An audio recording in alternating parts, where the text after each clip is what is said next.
الرجيم بسم الله الرحمن الرحيم الحمد لله رب العالمين الحمد لله الذي هو الأول والآخر والظاهر والباطن وله الملك وله الحمد يحيي ويميت ويميت ويحيي وهو حي لا يموت بيده الخير وهو على كل شيء قدير والصلاة والسلام على النبي الأمي القرشي الهاشمي المكي المدني الأبتحي التهامي العبد المؤيد والرسول المسدد المصطفى الأمجد المحمود الأحمد حبيب إله العالمين سيدنا ومولانا أبي القاسم محمد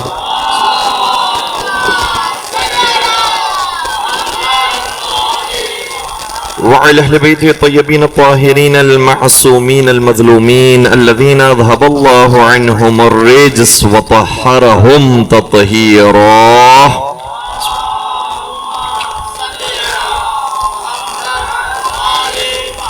ولعنة الله على أعدائهم أجمعين أما بعد فقد قال الله تبارك وتعالى في محكم كتابه المجيد وفرقانه الحكيم بسم الله الرحمن الرحيم يريدون ليطفئوا نور الله بأفواههم والله متم نوره ولو كره الكافرون درود پڑھ دیجئے محمد و آل محمد.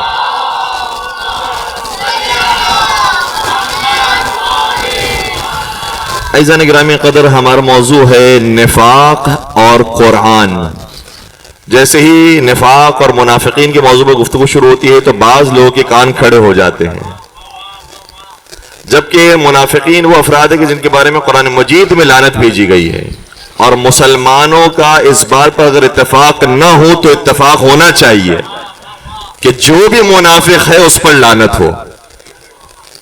سارے مسلمانوں کے اس بات پہ اتفاق ہونا چاہیے کہ جتنے بھی منافقین ہیں وہ سب کے سب جہنمی ہیں. مگر نہ جانے یہ موضوع شروع ہوتا ہے تو لوگ کان کیوں کھڑے ہو جاتے ہیں کہ کہیں ہماری کسی کا ذکر نہ کیا جا رہا ہو. اگر بڑے اتنے پاک و پاکیزہ ہیں تو پھر آپ کو گھبرانے کی کیا ضرورت ہے؟ خود بڑے خدا سلامت رکھے خود بڑے بھی بعض اصحاب سے حذیفہ یمانی سے پوچھا کرتے تھے کیا ان منافقین میں میرا نام تو نہیں ہے؟ تو ان کے ماننے والوں کے کان بھی کھڑے ہوتے ہیں اور ان کے کان بھی کھڑے ہو جایا کرتے تھے. تو موضوع ایسا ہے کہ منافقین کے لیے موت ہے، منافقین کے لیے پریشانی ہے، منافقین کے اوپر لعنت ہے، لیکن جو مؤمنین ہیں وہ ماننے والے ہیں امیر المؤمنین کے، جو صاحب ایمان ہیں ماننے والے ہیں کل ایمان کے. اس لیے انہیں کسی اعتبار سے پریشان ہونے کی ضرورت نہیں ہے. ان کی تو مولا کا ذکر ہو رہا ہے اور ان لوگوں کے اوپر لعنت کا ذکر ہو رہا ہے کہ جنہوں نے مولا کو اذیتیں پہنچائی ہیں. بعض لوگ ایسے ہیں کہ جو ویسے تو ان کے کردار کو دیکھ کر نہیں سنبھل پائے انہیں، لیکن ان کو پھر رشتہ دینے کی کوشش کی گئی. اور آج بھی ایسے القابات کو لانے کی کوشش کی جا رہی ہے. وہ داماد تھے. پہلی بات تو یہ کہ وہ داماد علی کے نہیں تھے. جا کر کتابوں میں دیکھیے اور تحقیق کیجئے، معلوم ہو جائے گا کہ وہ کس کے داماد تھے. اور اگر وہ داماد تھے بھی تو کیا آپ کی نگاہ میں ان کی سب سے بڑی فضیلت یہی ہے کہ وہ علی کے داماد تھے اور ان کے فضائل میں کوئی چیز موجود نظر نہیں آئی کہ صرف یہی رشتہ جوڑ کر ان کی فضیلت حاصل کرنے کی کوشش کی گئی؟ حقیقت یہ میں اپنے نوجوانوں کے لیے عرض کر رہا ہوں، باقی بزرگان کو تو معلوم ہے کہ مولا کا طریقہ یہ تھا اور یہ نبی کا بھی طریقہ تھا اور یہ جناب خدیجہ طاہرہ سلام اللہ کا بھی طریقہ تھا.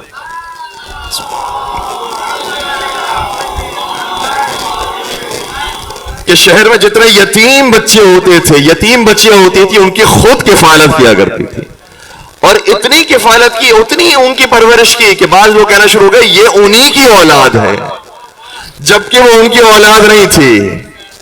جناب خدیجہ طاہرہ کے بارے میں کہا گیا کہ جناب خدیجہ طاہرہ کی اور بھی بیٹیاں تھیں، بیٹیاں اور نہیں تھی، وہ ان کی کفالت کرنے والی تھی، بیٹی صرف ایک تھی. اسی طریقے سے حضور کے بھی بارے میں کہا گیا کہ آپ کے بہت سارے بیٹے ہیں. زمانے جاہلیت کے اندر کہا گیا کہ جناب زید بھی آپ کے بیٹے ہیں. حتیٰ بعض لوگ کہتے تھے یہ زید بن محمد ہیں. قرآن کی آیت نازل ہوئی، نہیں خبردار انہیں ان کے حقیقی باپ سے پکارو، محمد کے نام سے نہ پکارو۔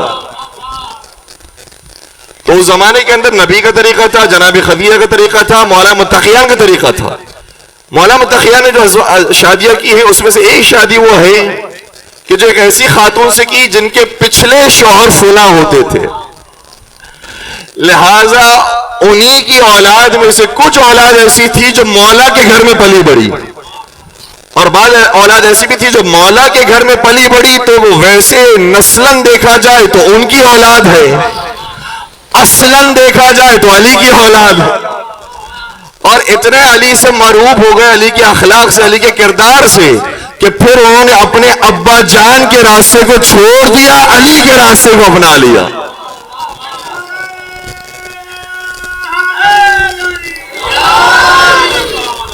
انہی میں سے ایک نام محمد بن ابی فلاں کا ہے۔ ٹھیک ہے، وہ بیٹے تھے کسی اور کے، لیکن میرے مولا نے فرمایا یہ میرا بیٹا ہے، اور ان کو باقاعدہ مصر کا گورنر لگایا۔ اتنا اعتبار، اتنا اعتماد تھا مولا متقیان کو۔ تو جس طریقے سے محمد بن ابی فلان علی مرتضیٰ کے گھر میں پلے بڑے، اور لوگوں نے کہنا شروع کر دیا کہ یہ علی ہی کے بیٹے ہیں، حالانکہ علی کے بیٹے نہیں تھے۔ اسی طریقے سے ایک بیٹی تھی جن کا نام تھا ام کلثوم، وہ مولا کی بیٹی نہیں، وہ کسی اور کی بیٹی تھی۔ اور جب ان سے شادی ہو گئی تو بعض لوگوں نے یہ جوڑنے کے لیے کہ ویسے تو ان کے نام اعمال میں کوئی فضیلت نہیں ہے، یہ جوڑ دو کہ یہ علی کے داماد تھے۔ اب جملہ سنیے گا، ویسے تو یہ علی کے داماد نہیں تھے، لیکن ہمارا قانون، ہمارا قاعدہ یہ جو قرآن کی آیتوں کی روشنی میں ہے کہ اگر کوئی کسی کا داماد بن جائے تو بھی فضیلت کا حامل نہیں ہو سکتا، کوئی کسی کا سسر بن جائے تب بھی فضیلت کا۔ مل کے درود پڑھ دیجئے محمد و آل محمد۔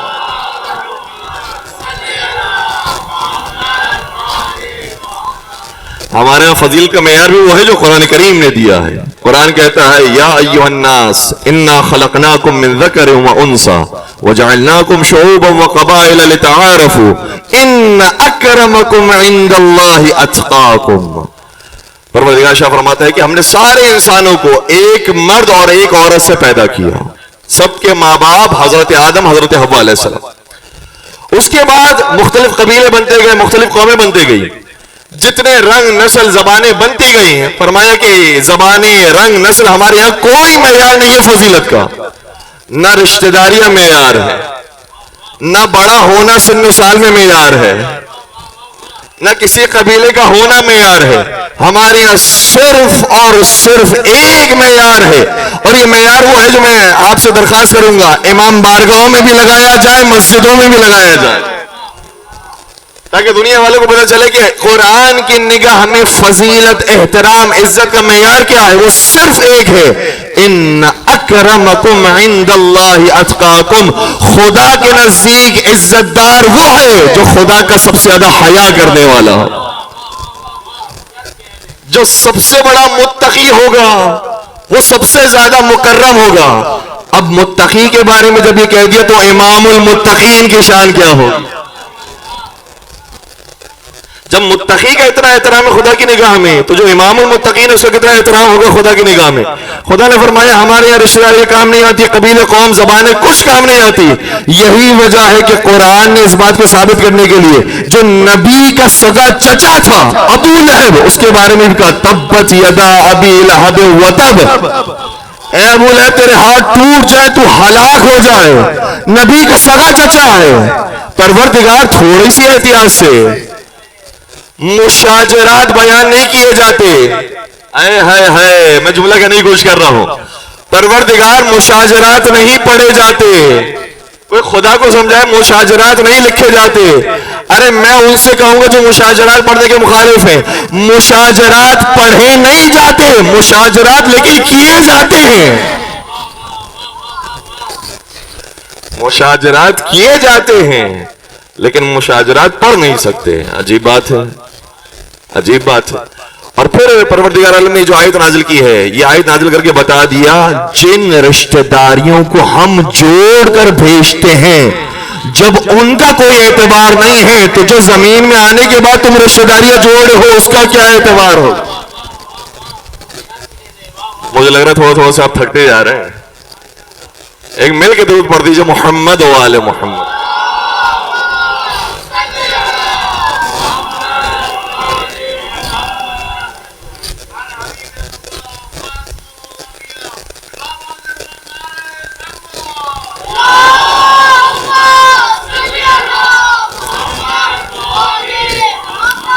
اس لیے ہمیں یہ نہ بتاؤ کہ کون نبی کا چچا ہوتا تھا, کون نبی کا بھتیجا ہوتا تھا, کون نبی کا سسر ہوتا تھا, کون نبی کا داماد ہوتا تھا. ہمیں یہ نہ بتاؤ, ہمیں یہ بتاؤ کون نبی کے نقش قدم پر چلنے والا تھا.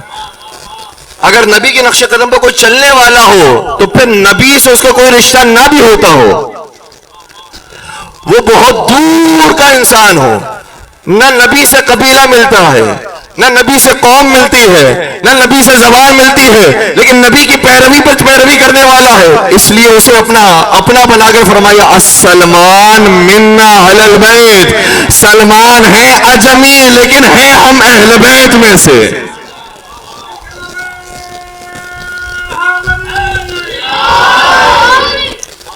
تو رشتہ داریاں جوڑنے سے کوئی فرق نہیں پڑتا, کردار صرف خدا نے ایک معیار دیا ہے. بسم اللہ الرحمن الرحیم والعصر ان الانسان لفی خسر. سارے انسان خسارے میں ہیں. کون خسارے سے نکلے گا؟ جس کی رشتہ داری بن جاتی ہو. الا الذین آمنوا وعملوا الصالحات. صرف وہی خسارے سے نکل سکتا ہے جو نبی کے ساتھ لیٹ جائے, جو نبی کے ساتھ بیٹھ جائے. کون نکلے گا خسارے سے؟ کہا صرف دو معیارات, اور یہ ہر جگہ پر ریپیٹ ہوئے ہیں. الا الذین آمنوا وعملوا الصالحات. جو اللہ پر ایمان بھی رکھنے والا ہو, اللہ کے دیے ہوئے راستے کے مطابق عمل بھی کرنے والا. اور کوئی نہیں بچ سکتا. تمہیں ایمان کی دولت بھی چاہیے, تمہیں عمل کی دولت بھی چاہیے اپنی عاقبت کو ٹھیک کرنے کے لیے, ورنہ تو پھولوں کے ساتھ خار بھی ہوتے ہیں. اس لیے یہ نہ بتاؤ کون کتنا قریب ہے, کون کتنا بڑا رشتہ دار ہے, کس کے سن و سال کیا ہے, کون کس قبیلے سے. یہ بتاؤ کون کتنا صاحب کردار ہے. کسی نے کیا خوب کہا تھا کہ حق تو یہ ہے حق کے زہرا نہ چھپایا جائے, ایسا قانون زمانے میں بنایا جائے. جس کی تعظیم کو اٹھتے تھے رسول عربی, اس کا کردار نصابوں میں پڑھایا جائے.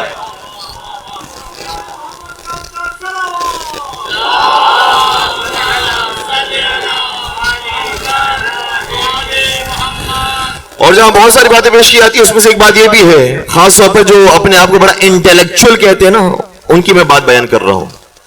کہتے ہیں آپ یہ جو حدیث پڑھتے ہیں اپنے ممبر پر آ کے فاطمہ بضعۃ منی, اور آپ نے سارے شاعراں پر لگا دیا کہ یہ روایت وہ ہے جو صحیح بخاری میں موجود ہے, اور ہے بھی, صحیح مسلم کے اندر موجود ہے اور ہے بھی. لیکن ذرا دیکھیے تو صحیح یہ کس پس منظر میں حضور نے فرمایا. اب دیکھیے گا روایتوں کے ساتھ کیسا کیسا سلوک کیا گیا ہے. کہتے ہیں کہ صحیح ہم بھی مانتے ہیں کہ نبی نے فرمایا تھا فاطمہ بضعۃ منی فمن اغضبها اغضبنی. فاطمہ میرا ٹکڑا ہے, جس نے انہیں غضبناک کیا اس نے انہیں غضبناک نہیں کیا, اس نے مجھے غضبناک کیا. اب سوال یہ کہ کس نے غضبناک کیا؟ آپ کے سامنے تو کھلی کتاب موجود ہے کہ کس نے بعد وفات رسول غضبناک کیا, لیکن بنانے والوں نے ایک عجیب روایت بنائی. میں تھوڑا سا وقت آپ کا لوں گا, میرے ساتھ ساتھ رہیے گا. صحیح بخاری کے اندر بھی روایت موجود ہے, صحیح مسلم کے اندر بھی روایت موجود ہے. راوی ہے اس کا مسور بن مخرمہ, یہ راوی کو بھی ذہن میں رکھیے گا. یہ روایت یہ بیان کرتا ہے کہ حضور نے اس موقع پر یہ جملہ ارشاد فرمایا کہ جب حضور کو پتا چلا کہ علی فاطمہ کے ہوتے ہوئے ابو جہل کی بیٹی سے شادی کرنا چاہتے ہیں. استغفر اللہ. وہ علی کہ جس طرح سے خدیجہ طاہرہ کی زندگی میں نبی نے کوئی دوسرا حق نہیں کیا تھا, اسی طریقے سے فاطمہ زہرا کی زندگی میں علی نے کوئی دوسرا حق نہیں کیا. کیسے ہو سکتا ہے کہ اتنی شریف اتنی پاک دامن خواتین کے ہوتے ہوئے کسی ایسے خاتون کی طرف مولا متقیان چلے جائیں؟ لیکن آپ کو معلوم ہے کہ تاریخ نے علی سے دشمنی نکالی ہے کہ علی ابو جہل کی بیٹی سے شادی کرنا چاہتے تھے. البتہ یہ لکھا ہے کہ ابو جہل کی بیٹی مسلمان تھی, باپ کافر تھا. تو مسلمان خاتون تھی, باپ ابو جہل تھا، شادی کرنا چاہتے تھے. جیسے حضور کو پتا چلا علی میری بیٹی کے ہوتے ہوئے ابو جہل کی بیٹی سے شادی کریں گے، حضور ایک مرتبہ جلال کے عالم میں منبر پر آئے اور خطبہ ارشاد فرمایا، اور خطبہ ارشاد فرماتے ہوئے کہا کہ واللہ لا تجتمع بنت رسول اللہ و بنت عدو اللہ فی بیت واحد. اب کتنا خوبصورت جملہ بھی جوڑ دیا.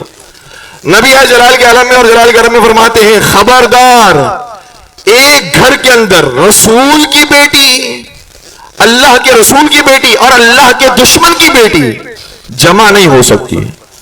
اور پھر نبی نے فرمایا فاطمہ بضعۃ منی فمن اغضبها اغضبنی، فاطمہ میرا ٹکڑا ہے، جس نے انہیں غضبناک کیا اس سے مجھے غضبناک کیا. پوری کہانی پلٹ گئی. جیسے ہی شان نزول پتہ چلا پوری کہانی تبدیل ہو گئی. ہم یہی تو کہتے ہیں تم صرف حدیثوں کے شان نزول گڑھا کرتے ہو، ہم تو کہتے ہیں کہ حدیثوں کے صحیح شان نزول بھی لے کر آؤ، قرآن کی آیتوں کے بھی صحیح شان نزول لے کر آؤ. اور مولا متقیان کو کام یہی سونپا گیا تھا، اے علی میرے جانے کے بعد تجھے قرآن جمع کرنا ہے. اور علی نے جب شان نزول کے ساتھ وہ قرآن خلافت کے سامنے پیش کیا، خلافت نے اسے قبول نہیں کیا، کیونکہ جانتے تھے اگر یہ قرآن قبول کر لیا تو قرآن بھی ماننا پڑے گا، وارثان قرآن کو بھی ماننا پڑے گا.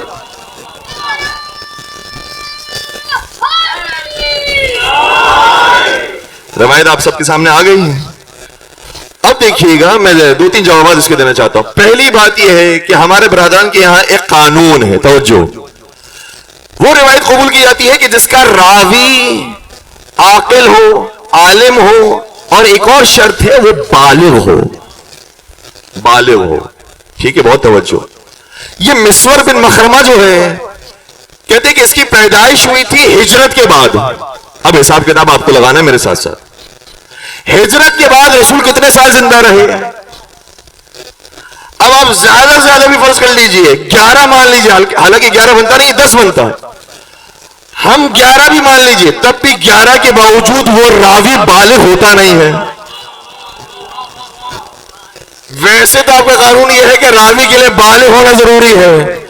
اس راوی کا نام لکھا ہوا اس روایت کے اندر سب سے آخری نام اسی کا موجود ہے، اور وہ اس موقع پر موجود ہی نہیں ہو سکتا، اور اگر موجود ہے تو وہ نابالغ ہے. اب سنیے گا کیا کام کیا گیا ہے اس روایت کو درست کرنے کے لیے. کہنے لگے وہ راوی جو تھا، وہ راوی اسی روایت کے اندر لکھتا ہے کہ میں نبی کو دیکھ رہا تھا، نبی یہ بیان فرما رہے تھے، اب میں اس کا صرف عربی پڑھ رہا ہوں، ترجمہ بہت کے اشارے کنائے میں کروں گا. میں دیکھ رہا تھا نبی کو، وَأَنَا يَوْمَئِذٍ مُحْتَلِمٌ، اور میری اس وقت حالت یہ تھی کہ میں اسی وقت بالغ ہو گیا.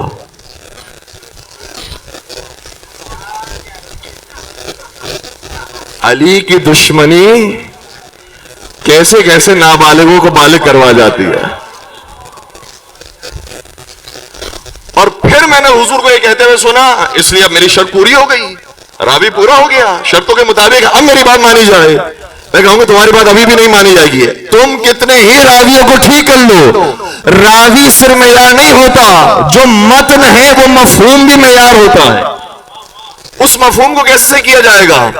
تم کہہ رہے ہو نبی نے اگر کہا کہ ایک گھر کے اندر اللہ کے دشمن کی بیٹی اور اللہ کے نبی کی بیٹی جمع نہیں ہو سکتی، جبکہ یہی کام خود رسول نے بھی کیا ہے. خود رسول کے گھر میں ابو سفیان کی بیٹی آ سکتی ہے، علی کے گھر کے اندر ابو جہل کی بیٹی نہیں آ سکتی. یہ قانون ٹوٹتا ہوا نظر آ رہا ہے. خود حضور لا سکتے ہیں، علی نہیں لا سکتے. جو کام حضور کر سکتے ہیں وہ علی نہیں کر سکتے. ابو سفیان کی بیٹی حضور لے کر آ گئے، کیا علی ابو جہل کی بیٹی سے شادی نہیں کر سکتے؟ اگر وہ مسلمان ہو چکی تھی نبی شادی کر سکتے ہیں، تو یہ بھی مسلمان ہو گئی ہے، اسے بھی علی شادی کر سکتے. اور حلال محمد حلال الی یوم القیامہ وحرام محمد حرام الی یوم القیامہ. پہلی بات تو یہ ہو گئی، لیکن آپ گھبرائیے گا نہیں، آپ کے دل کو ٹھنڈک پہنچانی ہے. بھائی علی کی محبت سے سینے سرشار ہیں. قرآن نے قانون دیا ہے سارے مسلمانوں کے لیے، یا ایھا الذین آمنوا لما تقولون ما لا تفعلون. عام انسانوں کو حکم یہ ہے کہ تم وہ بات کیوں کہتے ہو جس پر خود عمل نہیں کرتے. جب ایک عام مسلمان وہ بات نہیں کہہ سکتا جس پر خود عمل نہ کرے، کیا رسول وہ بات کہہ سکتے ہیں؟ ٹھیک ہے. پھر دوسری بات یہ کہ اگر ہم تھوڑی دیر کے لیے فرض کر لیتے ہیں کہ مولا متقیان کے کام کرنا چاہتے تھے، پھر بھی چاہے حلال کام تھا، پھر بھی حضور نے آ کر کہہ دیا کہ نہیں، اے علی، فاطمہ کے ہوتے ہوئے تم یہ کام نہیں کر سکتے. ٹھیک ہے، فاطمہ زہرا کا اتنا مقام، اتنی شان ہے کہ ان کے ہوتے ہوئے تمہارے لیے، توجہ، میں آخری جملہ کہنے جا رہا ہوں، تمہارے لیے جو حلال کام تھا بھی، وہ فاطمہ کے آنے کے بعد حلال بھی حرام ہو گیا. تو پھر میں نے کہا کہ میرے لیے تو پھر ایک مسئلہ بہت آسان ہو گیا. اب مجھے یہ نہ بتاؤ کہ نبی کے جانے کے بعد وہ باغ تمہارے لیے حلال تھا یا نہیں تھا. اگر حلال تھا بھی، فاطمہ آ گئی، وہ حلال بھی حرام ہو گیا.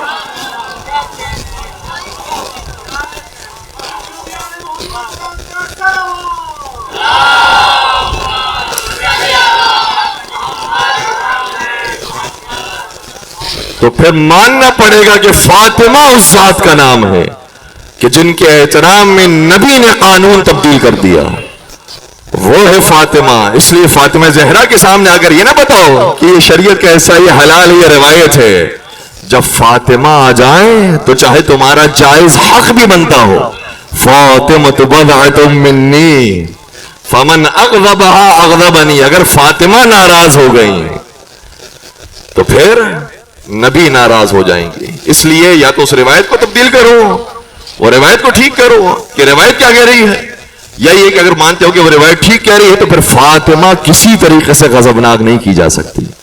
جو حلال کام ہے جب اس کے ذریعے نہیں غضبناک کیا جا سکتا، تو جو حرام کام ہے کیسے ہو سکتا ہے کہ فاطمہ زہرا کو اس کے ذریعے غضبناک کر دیا جائے. تو یہ دروازے قرآن مجید آہستہ سے بند کرتا جا رہا ہے. اب میں آپ کی خدمت میں قرآن کریم ہی کو پیش کر رہا ہوں، اور ہمارا موضوع بھی یہی ہے کہ نفاق اور قرآن. اور ہم نے کل کی گفتگو میں آپ کی خدمت میں عرض کیا تھا کہ قرآن مجید کا کوئی سورہ اٹھا لیجئے جہاں تولا موجود ہے وہاں تبرہ بھی موجود ہے. ٹھیک ہے، اور سوال یہ پیدا ہوتا ہے کہ نفاق کا ذکر قرآن کریم نے سب سے زیادہ کون سے سورہ میں کیا؟ سب سے زیادہ منافقین کی. توجہ، میرے ساتھ ساتھ رہیے کہ تھوڑے سے مشکل موضوع کی طرف جا رہا ہوں. منافقین کا ذکر قرآن نے سب سے زیادہ کون سے سورے میں کیا؟ شاید فوراً سے جواب آئے گا سورہ منافقون میں کیا. نہیں عزیزو، سورہ منافقون کے اندر بھی اتنا ذکر نہیں کیا ہے جتنا کسی اور سورے میں کیا. شاید کوئی کہے گا شاید سورہ بقرہ میں کیا ہوگا، سورہ بقرہ میں بھی نہیں کیا. شاید کوئی کہے گا سورہ آل عمران میں کیا ہوگا. اچھا، جتنے سوروں کے نام لیتے جا رہا ہوں نا، اس میں منافقین کا ذکر کیا ہے لیکن سب سے زیادہ نہیں. شاید کوئی کہے گا سورہ نور میں کیا ہوگا، شاید کوئی کہے گا سورہ احزاب میں کیا ہوگا. سب سے زیادہ آیتیں منافقین کے چہرے کو آشکار کرنے کے لیے جو سورے میں آئی ہے، اس سورے کا نام ہے سورہ توبہ. اور اس سورے کا، میرے ساتھ رہے گا، اس سورے کا حقیقی نام سورہ توبہ تھا ہی نہیں. جی، اس سورے کا نام سورہ توبہ نہیں تھا. شاید ہمارے نوجوان کہیں گے اچھا اس کا نام سورہ برات تھا. سورہ برات بھی نہیں تھا. اس سورے کا ایک اور نام تھا. اس سورے کا نام تھا، جو حقیقی نام تھا، رسول اللہ کے زمانے میں اس سورے کا جیسے ذکر آتا تھا نام لیا جاتا تھا. اس سورے کا نام تھا سورہ فاضحہ. سورہ فائزہ نہیں کہہ رہا میں، سورہ فاضحہ. کیا مطلب؟ فاضحہ کہا جاتا ہے یہ وہ سورہ ہے جو منافقوں کو رسوا کر گیا. کتنی آیتیں اس سورے کے اندر موجود ہیں منافقین کے بارے میں؟ سورہ منافقون میں جو آیتیں موجود ہیں وہ صرف 11 ہیں. اور اس سورے کے اندر جو منافقین کے سلسلے میں آیتیں آئی ہیں وہ 11 21 31 41 اتنی آیات نہیں، 91 آیات ہیں سورہ میں منافقین کے بارے. 90 سے زیادہ آیتیں صرف اس سورے میں منافقین کے چہرے کو آشکار کر رہی. اور جناب ابن عباس کے سامنے جب کسی نے یہ نام لیا نا سورے کا، اس سورے کو سورہ توبہ کہتے ہیں، ابن عباس کو جلال آ گیا. کہنے لگے تم نے سورے کا نام بھی تبدیل کر لیا. عرض کیا کہ اے ابن عباس پھر سورے کا نام کیا ہے؟ ہمیں تو یہی بتایا گیا ہے کہ اس سورے کو ہم رسول اللہ کے زمانے میں سورہ فاضحہ کہتے تھے. یہ منافقین کے چہرے پر پڑے ہوئے نقاب کو اتارنے کے لیے آیا تھا. اور اتنی آیتیں سورہ کی منافقین کے چہرے کو آشکار کرنے کے لیے آئی کہ خود منافقین گھبرا گئے کہیں سورہ کے آخر میں ہمارا نام نہ آ جائے.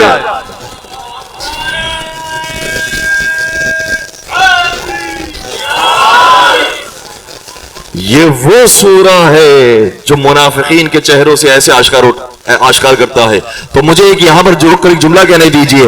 جو حکومتیں اللہ کے سوروں کے نام تبدیل کر سکتی ہے, جو اللہ کے سوروں کے ناموں کو تبدیل کر سکتی ہے, کیا وہ علی کے فضائل کو تبدیل نہیں کر سکتی؟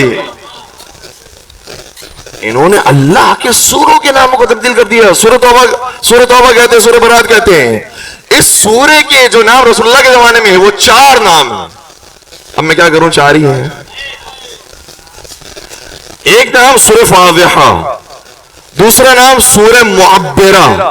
سورہ معبرہ یعنی تعبیر سے نکلا ہے. اس سورے نے آشکار کر دیا منافقین کو. تیسرا نام سورہ مشقشقہ. مشقشقہ کہا جاتا ہے اس خارش کی بیماری کو جس سے نجات حاصل ہو جائے. یہ سورہ آیا مومنوں کو منافقوں کی خارش کی بیماری سے آزادی مل گئی. ضرور پڑھ دیجئے محمد و آل محمد.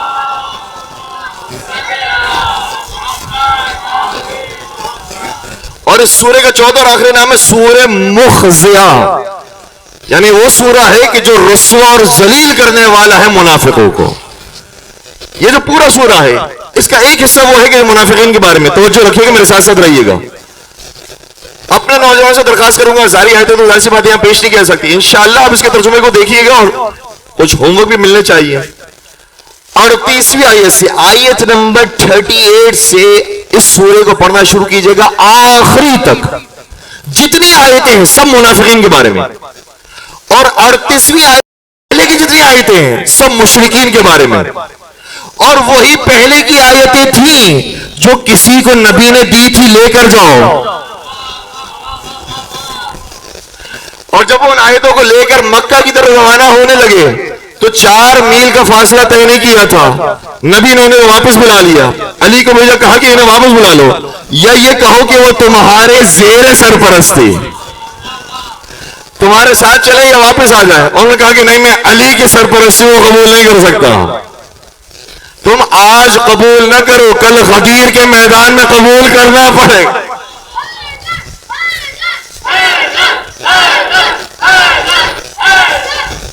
ماشاءاللہ, مل کے درود پڑھ دیجئے محمد و آل محمد پر. اور جو واپس پلٹے وہ نبی کی خدمت میں کہنے لگے, یا رسول اللہ آپ نے مجھے بھیجا پھر دوبارہ سے بلا لیا. نبی فرما رہے لا یعدی انی الا انا وعلی وعلی منی وانا من علی. کہ خدا نے مجھے حکم دیا ہے کہ یا یہ سورہ تم خود پہنچاؤ یا علی کو بھیجو, کیونکہ صرف علی وہ ہے جو تم سے ہے اور تم علی سے ہو. ہائے ہائے ہائے, بغض علی نسب کی خرابی ہے شک نہیں, معصوم کا یہ قول ہے اس میں لچک نہیں, معصوم کا یہ قول ہے اس میں لچک نہیں. چھینے گا کون ہم سے مودت حسین کی, مومن کا دل ہے یہ کوئی باغ فدق نہیں.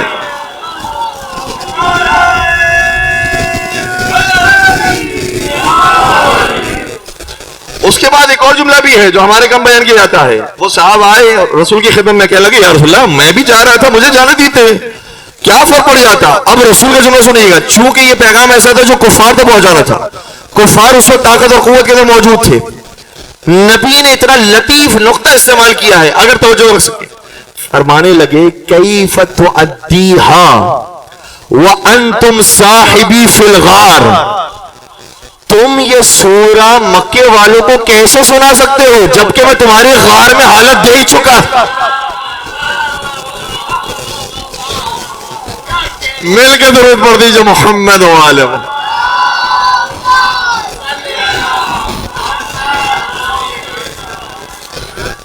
اور یہی وہ جنگ ہے. جنگ تبوک کا ذکر اس سورے کے اندر موجود ہے, منافقین کا ذکر اس سورے کے اندر موجود ہے. یہ جو 38ویں آیت سے شروع ہوگا, پورا سورہ جنگ تبوک کے سلسلے کے اندر. اب تبوک میں ہوا کیا تھا؟ تبوک کی جنگ باقی ساری جنگوں سے مختلف ہے. جنگ بدر ہوئی علی موجود تھے, جنگ احد ہوئی علی موجود تھے, جنگ خندق ہوئی علی موجود تھے, جنگ خیبر ہوئی علی موجود تھے. ایک جنگ ایسی آئی جس میں علی نہیں تھے. سارے منافقوں نے کہا یہی موقع ہے نبی کو مارنے کا, اور اگر علی کو ساتھ لے لیا, منافقین نے کہا دو ہی راستے نبی کے پاس, یا علی کو اپنے ساتھ جنگ میں لے کے جائیں گے جیسا کہ لے کے جاتے ہیں. اگر علی کو اپنے ساتھ جنگ میں لے کے جائیں گے, اتنا دور ہے روم کہ مدینہ ہمارے ہاتھوں میں آ جائے گا. ہائے ہائے ہائے, انہوں نے نبی کے جانے کا بھی انتظار نہیں کیا, کہہ رہے تھے مدینہ ہمارے ہاتھوں میں آ جائے گا. نبی سمجھ گئے اگر میں علی کو ساتھ لے کے چلے جاؤں تو مدینہ ہاتھوں سے نکل جائے گا, اس لیے کہ علی تجھے مدینہ میں رہنا ہے. انہوں نے کہا اگر علی مدینہ میں ہے تو پھر ہم نبی کے ساتھ جائیں گے, نبی کو واپس نہیں آنے دیں گے. یہ پورے کا پورا لشکر منافقین کی ایک بہت بڑی تعداد چلتی ہے جنگ تبوک کے لیے. بہت سے واقعات اس کے اندر پیش آئے, میرے پاس وقت نہیں کہ میں سارے واقعات کو پیش کروں, صرف ایک آیت کا حوالہ دے رہا ہوں, اتنا انتہائی اہم آیت, اور شاید مجھے کہنا چاہیے کہ منافقین کے چہرے کو آشکار کرنے کے لیے اس سے زیادہ واضح آیت موجود نہیں ہے. حضور جب روم کی طرف گئے اور روم کے سرحد تک پہنچ گئے, منافقین نے دیکھا کہ ابھی تو جنگ ہی نہیں ہو رہی. 20 دن انتظار کیا, جنگ نہیں ہوئی. منافقین پریشان ہو گئے, ہم نے تو سوچا تھا جنگ ہوگی تو پھر پیچھے سے ماریں گے, یہ تو نبی جنگ ہی نہیں کر رہے ہیں. جب جنگ ہی شروع نہیں ہو رہی تو نبی کو مارے کیسے؟ اب نبی پلٹنے لگے. منافقین نے اپنا پلان تبدیل کیا, بچوں کو سمجھانے کے لیے, بزرگان مجھ سے زیادہ بہتر جانتے ہیں, بچوں کو سمجھانے کے لیے جب کوئی ایسا علاقہ آتا ہے جو پہاڑی ہو, وہ لوگ جنہوں نے اسکردو کا سفر کیا ہے, جنہوں نے گلگت کا سفر کیا, میں تو دعا نہیں کر سکتا کہ انہیں خدا اسکردو اور گلگت کی زیارت نصیب فرمائے, یا جنہوں نے گوادر کا سفر کیا ہے انہیں معلوم ہے کہ جب پہاڑ آتا ہے تو پہاڑ کے ساتھ ساتھ راستہ چلتا ہے, اور جب راستہ چلتا ہے تو راستہ اتنا خطرناک ہوتا ہے کہ اگر اس راستے سے انسان نیچے گرے تو پھر اس کی لاش بھی نہیں ملتی. منافقین نے تیاری کی, حضور جب اس پہاڑ پر چڑھنا شروع کریں گے, حضور کے اونٹ کو ایسے دھکیلیں گے کہ پھر حضور کے بچنے کا امکان ختم ہو جائے گا. سارے منافقین تیار تھے. قرآن کریم میں کہہ رہا ہے یحلفون باللہ ما قالوا وَلَقَدْ قَالُوا كَلِمَةَ الْكُفْرِ. قرآن مجید ان کے چہرے کو آشکار کر رہا ہے, انہوں نے قسم کھا کر کہا تھا ہم نبی کو ماریں گے, اور جب ان سے کہا جاتا ہے کہ تم نے کہا تھا کہ تم نبی کو مارو گے, تو کہتے کہ نہیں ہم نے نہیں کہا تھا جی. اور قرآن مجید کے اندر عام طور پر جب قسموں کا ذکر کیا گیا ہے نا, عام طور پر جھوٹی قسموں کا ذکر کیا ہے. اس لیے معصوم فرماتے ہیں کہ انسان قسمیں نہ کھائے, چاہے سچی قسم بھی کھانا ہو تب بھی کھانا مکروہ. جتنے الفاظ قرآن کریم میں یہ حلفونہ کہیں سب کے سب جھوٹی قسم کے بارے میں آئے. انہوں نے جھوٹی قسم کھائی کہ ہم نبی کو نہیں ماننا چاہتے. خدا کہہ رہا ہے کہ یقیناً نہیں ماننا چاہتے تھے, اور پھر آگے کہتا ہے وَكَفَرُوا بَعْدَ إِسْلَامِهِمْ, اور یہ مسلمان ہونے کے بعد دوبارہ کافر ہو گئے. اب میں ایک لفظ کہنا چاہ رہا ہوں, جو مسلمان ہونے کے بعد کافر ہو جائے اسے شریعت کی زبان میں کیا کہتے ہیں؟ آپ یہ نہ کہیے کہ شیعہ کہتے ہیں, یہ کہے قرآن کہتا ہے کہ پہلے مسلمان تھے پھر اس کے بعد کافر ہو گئے. اور قرآن مجید نے یہ نہیں کہا کہ یہ ایمان لانے کے بعد کافر ہوئے, کہا نہیں یہ اسلام لانے کے بعد کافر ہوئے. تھوڑا سا میرے ساتھ دیجئے گا, مشکل موضوع کی طرف لے کے جا رہا ہوں. اور پھر یہ اسلام لانے کے بعد جب کافر ہوئے, اس کے بعد کا جملہ کیا ہے؟ وَحَمُّوا بِمَا لَمْ يَنَالُوا, اور انہوں نے پورا پلان کر لیا تھا جس پلان کو خدا نے برباد کر دیا. وہ پلان کیا کیا تھا؟ جا کر مفسرین کی آیتوں کو دیکھیے گا, ان کی تفسیر کو دیکھیے گا. سورہ توبہ آیت نمبر 74 اور 74 کا پارہ یاد کروا دیا. 74ویں آیت میں آیا انہوں نے پلان کر لیا تھا لیکن ان کے پلان کو خدا نے انجام تک نہیں پہنچایا. آئے نبی کے اونٹ کو دھکا دینے کے لیے اور گرانے کے لیے. دو ایسے تھے کہ جو علی کی جگہ کھڑے تھے. ایک کا نام ہے عمار یاسر, ایک کا نام ہے حذیفہ یمانی. عمار کو بھی دیکھے تو ان کا قاتل وہی ہے جو منافق ہے, حذیفہ بھی وہی ہے کہ جو منافقین کے چہروں کو خوب جانتے تھے. مل کے درود پڑھ دیجئے محمد و آل محمد.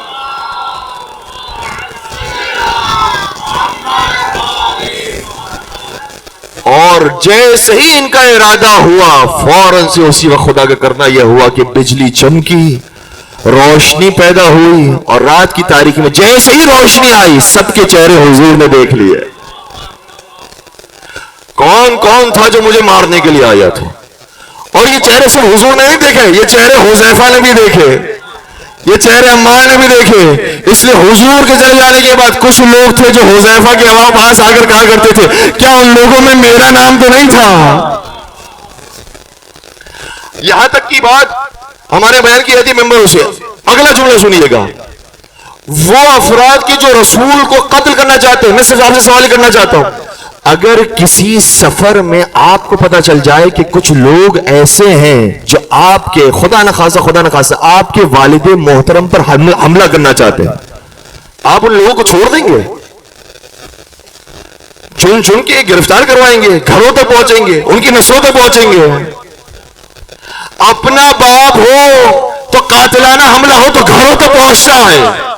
یہ امت کا باپ ہے، یہ فاطمہ زہرا کا بابا ہے، یہ معصومین کی اصل ہے، یہ افضل البشر ہے، یہ امام المرسلین ہے۔ اس لیے امت رسول ہونے پر تب تک فخر نہ کرو جب تک اپنے باپ کے قاتلوں کو تلاش نہ کر لو۔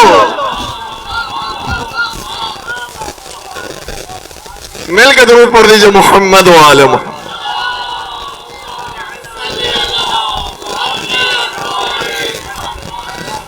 اور جو لوگ یہ کہتے ہیں نا کہ رسول کے جانے کے بعد ساری امت تبدیل ہو گئی، نہیں عزیزو، رسول کے جانے کے بعد نہیں، رسول کی موجودگی میں۔ یہ کچھ لوگ تو وہ تھے جو قاتلانہ حملہ کر رہے تھے، رسول کو بھی معلوم ہے، حذیفہ کو بھی معلوم ہے، جناب عمار یاسر کو بھی معلوم ہے، اور یہ بات منتشر ہو گئی، اور ان کو یقین تھا کہ جیسے ہی پہنچیں گے مدینہ کے اندر فوراً سے ان کو قتل کیا جائے گا، ان کو قصاص کیا جائے گا۔ حضور نے کام نہیں کیا۔ کیوں نہیں کیا؟ اس کی وجہ سنیے گا۔ رسول فرماتے ہیں کہ میں کام کیسے کروں؟ یہ میرا کام نہیں، میری امت کا کام تھا۔ کیا مطلب؟ یا رسول اللہ، کچھ لوگ تو ایسے تھے جو قاتل بن کر آئے، اور باقی امت وہ تھی جو قاتلوں کو دیکھ کر خاموش تماشائی بنی ہوئی تھی۔ منافق وہ بھی تھے، منافق یہ بھی تھے، ان کا نفاق زیادہ تھا، ان کا نفاق کم تھا، لیکن یہ تماشائی بنے ہوئے ہیں۔ اس لیے مسلمان رسول کے جانے کے بعد تبدیل نہیں ہو رہے، رسول کے زمانے کے اندر موجود ہیں اور تبدیل ہو گئے۔ اور ایک اور آیت میں آپ کی خدمت پیش کروں اگر آپ میرے ساتھ ساتھ ہوں۔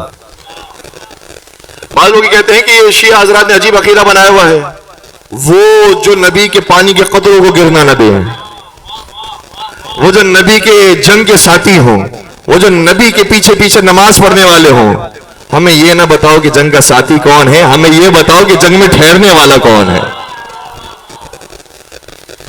قرآن کہہ رہا ہے کہ ان کے رسول کے سامنے کیا حالت ہوتی تھی۔ قرآن سورہ آل عمران، یاد رکھنا آسان ہے، سورہ آل عمران آیت نمبر 144۔ آل عمران کون سا سورہ ہے؟ کون سا سورہ ہے؟ کون سے نمبر کا سورہ ہے؟ 3 کے ماننے والوں کے لیے 14 اور 4 کی آیت میں پیغام۔ سورہ آل عمران آیت نمبر 144 ارشاد ہوتا ہے، وما محمد الا رسول قد خلت من قبلہ الرسل، محمد کچھ نہیں ہے سوائے رسول کے، اور ان سے پہلے بھی تھے جو رسول گزر چکے ہیں۔ اب قرآن کہہ رہا ہے پوری توجہ کے ساتھ، افَإِن مَاتَ أَوْ قُتِلَ انقلبتم علی اعقابکم، اگر یہ رسول اس دنیا سے چلا جائے یا کوئی اس رسول کو مار ڈالے تو کیا تم اپنے پچھلے دین پر دوبارہ چلے جاؤ گے؟ جو دوبارہ اسلام میں آنے کے بعد پچھلے دین پر چلے جائے اسے کہتے کیا ہے؟ یہ ہمارا لفظ نہیں ہے، یہ قرآن کی آیت ہے۔ اور قرآن نے پھر آگے کہا وَمَن يَنْقَلِبْ عَلَىٰ عَاقِبَيْهِ فَلَن يَضُرَّ اللَّهَ شَيْئًا، اور اگر کوئی اپنے پچھلے دین پر چلے جاتا ہے تو خدا کا کوئی نقصان نہیں کرتا۔ توجہ، اگر کوئی پچھلے دین پر جا کر خدا کا انکار کرتے خدا کو فرق نہیں پڑتا، پچھلے دین پر جا کر محمد کی رسالت کا انکار کرتے محمد کو فرق نہیں پڑتا، اور پچھلے دین پر جا کر علی کی ولایت کا انکار کرتے علی کو ذرہ برابر فرق نہیں پڑتا۔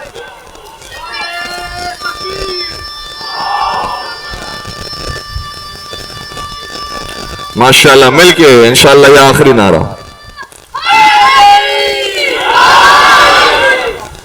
اس لیے قرآن کہہ رہا ہے یہ اگر چلے گا رسول تو تمہاری حالت کیا ہوگی؟ تم سب کے سب بدل جاؤ گے. اور اس آیت کی سپورٹ میں صحیح بخاری کی روایت پیش کر رہا ہوں. بہت توجہ سے، بہت سینسیٹیو موضوع ہے، ریفرنسز کے ساتھ بات کر رہا ہوں. حضور فرماتے ہیں، اور ایک مقام پر نہیں، 10 مقامات پر صحیح بخاری کے اندر ایک ہی مضمون کی روایت موجود ہے. نبی فرماتے ہیں کہ جب مجھے محشر میں لایا جائے گا اور میں دیکھوں گا کہ جنت میں جانے والے جنت میں جا رہے ہیں، جہنم میں جانے والے جہنم میں جا رہے ہیں، تو محشر میں کھڑے کھڑے مجھے کچھ ایسے چہرے نظر آئیں گے کہ وہ جہنم میں جا رہے ہوں گے. میں کہوں گا آپ کیسے جہنم میں؟ آپ تو ہمارے ساتھ تھے، آپ کیسے جہنم میں؟ اور ان کو جہنم میں لے جا رہا ہوگا. اللہ کے رسول فرماتے ہیں میں کہوں گا یا ربی، توجہ، یا ربی اصحابی. پوری ذمہ داری سے تم عرض کر رہا ہوں. یہ نہیں فرمائیں گے یا ربی قومی. اگر قومی کہہ دیں تو لوگ ترجمہ تبدیل کر دیں. یہ نہیں فرمائیں گے یا ربی امتی، فرمائیں گے یا ربی اصحابی. پروردگار یہ تو میرے اصحاب ہیں، یہ کیوں وہاں جا رہے ہیں؟ خدا کی طرف سے جواب آئے گا، انک لا تدری ما احدثوا بعدک. اے حبیب آپ نہیں جانتے آپ کے جانے کے بعد انہوں نے کون کون سی بدعتیں ایجاد کر لی. اب ظاہر سی بات ہے کہ بدعتوں کے نام تو موجود نہیں ہیں، لیکن صحیح بخاری میں ایک روایت ہے جس میں کہا گیا نعم البدعۃ ھذہ. درود پڑھ دیجئے محمد وآل محمد.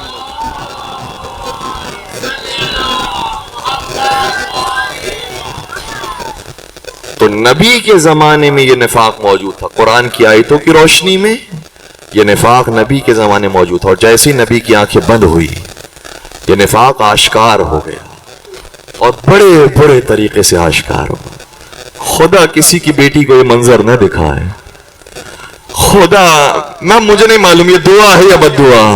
خدا اگر کسی کی بیٹی کو مصیبت میں رکھنا چاہتا ہو تو پہلے اسے عزت سے نہ نوازے.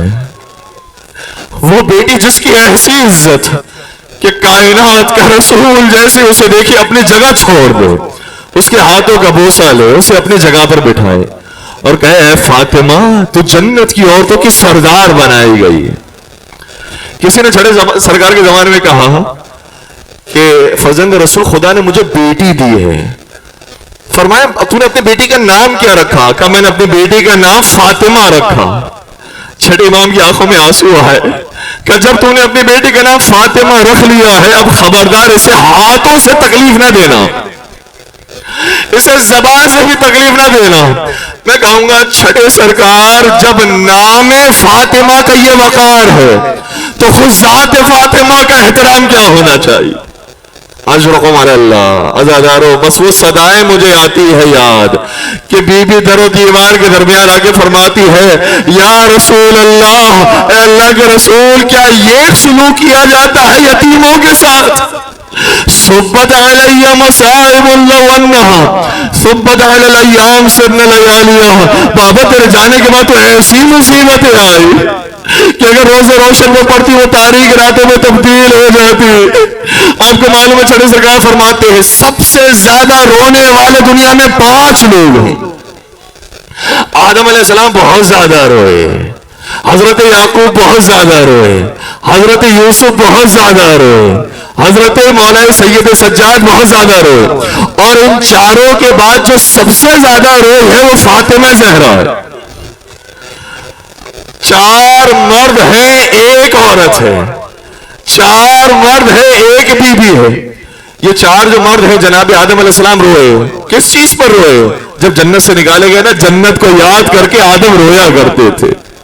یعقوب علیہ السلام روئے کس چیز پر روئے؟ ارے ان کا یوسف بچھڑ گیا. ایک یوسف کے چلے جانے پر یعقوب اتنا روئے آنکھوں کا نور ختم ہو گیا. یوسف کس بات پر روئے؟ یوسف کا بابا جدا ہو گیا. یوسف اپنے بابا سے بچھڑ گئے. یوسف رویا کرتے تھے، کنویں میں روتے رہے، زندان میں روتے رہے، بادشاہت ملنے کے بعد بھی روتے رہے. کیوں؟ کیونکہ بابا کا چہرہ نہیں ملا. اور پھر سید سجاد ہوتے رہے. کتنے سال ہوئے؟ سید سجاد 35 سال ہوتے رہے. جملہ سنیے گا، آدم روئے تو کئی سالوں تک روئے، اس لیے نام آیا ان کا سب سے زیادہ رونے والوں میں۔ یعقوب رہے کئی سالوں تک روئے، اس لیے نام آیا سب سے زیادہ رونے والوں میں۔ یوسف روئے کئی سالوں تک روئے، اس لیے نام آیا رونے والوں میں۔ حضرت سید سجاد روئے کئی سالوں تک روئے، اس لیے نام آیا سب سے زیادہ رونے والوں میں۔ لیکن مجھے نہیں معلوم اس بیوی کا نام سب سے زیادہ رونے والوں میں کیسے آیا، جو صرف اپنے بابا کے بعد 75 زندہ، جو اپنے بابا کے بعد سے 75 دن زندہ رہے، وہ اپنے بابا کو یاد کر کر کے کیسا روئی ہے، اور ایسا روئی کہ پڑوسی بھی آ کر کہتے تھے اے علی اپنی زوجہ کو کہیے یا دن میں روئی ہے یا رات میں روئی ہے۔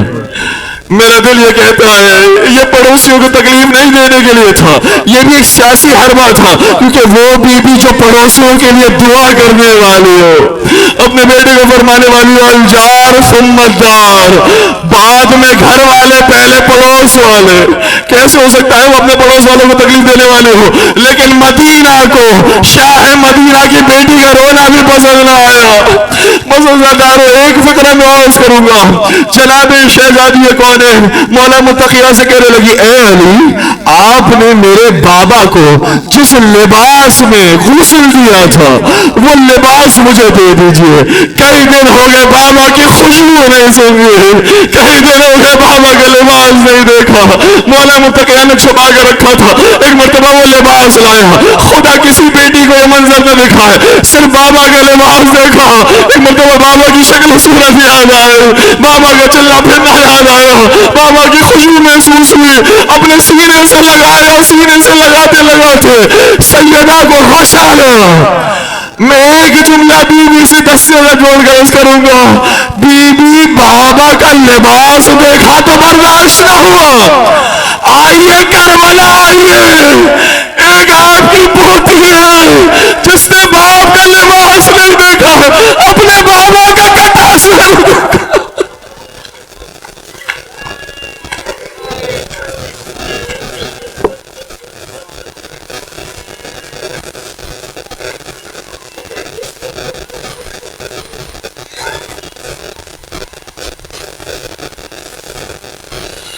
ألا ولعنة الله على القوم الظالمين وسيعلم الذين ظلموا أي منقلب ينقلبون۔ پالنے والے ہمارے اس قلیل سے توسل کو اپنی بارگاہ میں قبول فرما، ان گنہگار آنکھوں سے جو آنسو جاری انہیں رمال حضرت سیدہ کائنات میں جگہ نصیب فرما، سیدہ کائنات کا ہماری اس مجلس اعزاز سے راضی و خوشنود فرما، سیدہ کائنات کا واسطہ بے اولاد مومنین کو اولاد صالحہ نصیب فرما، جو رزق کی تنگی میں مبتلا ان کے لیے رزق حلال عطا فرما، پالنے والے جو لا علاج مریض ہیں یا کینسر کے مریض ہیں پروردگار انہیں شفاء کامل اور عاجلہ نصیب فرما، پالنے والے جہاں جہاں شیعان حیدر کرار آباد ان تمام کی جان مال عزت و آبرو کی حفاظت فرما، ملک پاکستان کو استحکام عطا فرما، امت مسلمہ کو اتحاد عطا فرما، ہم سب کو قرآن اور اہل بیت سے مزید قریب ہونے کی توفیق عطا فرما، قرآن اور اہل بیت کا پرچار کرنے والوں ہم سب کا نام شامل فرما، قرآن اور اہل بیت کے حقیقی وارث اور جانشین حضرت قائم آل محمد کے ظہور میں تعجیل فرما،